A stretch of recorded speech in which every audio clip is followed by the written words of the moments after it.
Good morning, readers. Well, we are now into December. Today is Friday, December 4th, which means it is 3 weeks until Christmas Day. So if you want to do some Christmas shopping, pick up a couple of ebooks. I have some freebies for you today.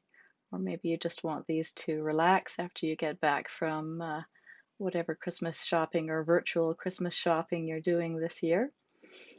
And first one, Pain, which is book number 5 in the Medical Kidnap series, is free this weekend. And you can also pick up book 1, which is Mito, if you want to read how the series started. That is also free now. And there's a stack of other free books on my blog. I'll put the link in the post, and you can go have a look and see what else you can pick up today. Since I am focusing on the release of Pain, then I thought I would do another short reading from that book. I read from the first chapter earlier, so I will read from later in the book today, so it's not the same one. Okay. Faye was a good mother, but the things she did and said made people think about it, made them worry that there might be something wrong.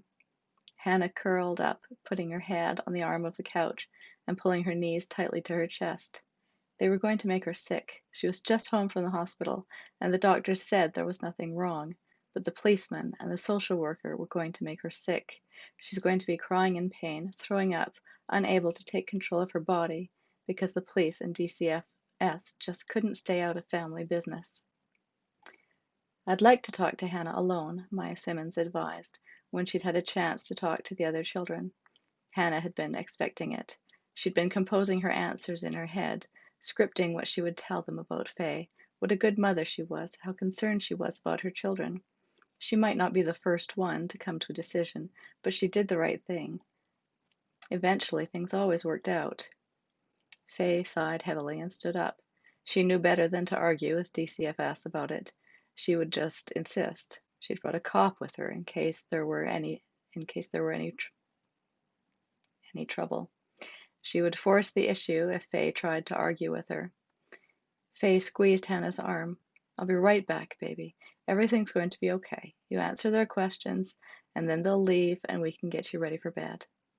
As if Hannah were still a young child who needed to be bathed and have a bedtime story before bed.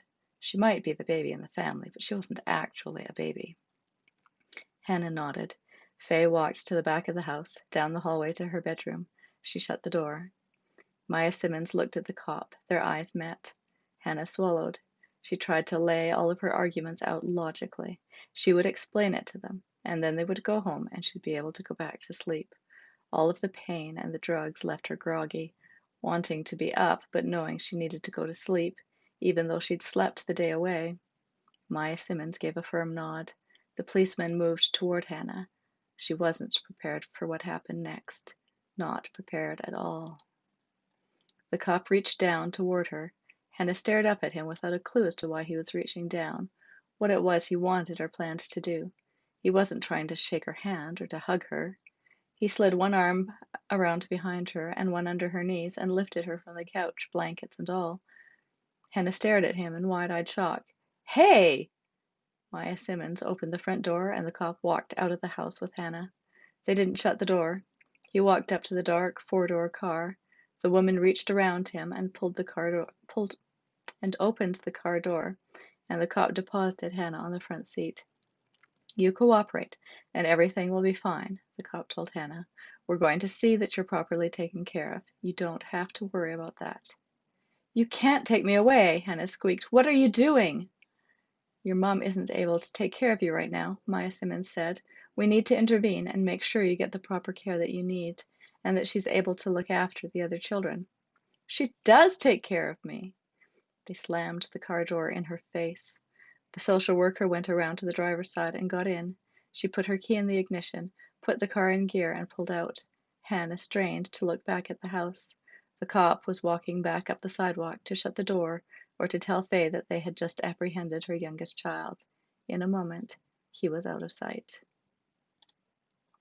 All right, so pick that up today while it is still available for free. Pick up Mito, and there are 3 other books in the series if you enjoy it. And I will talk to you again next week. Bye-bye.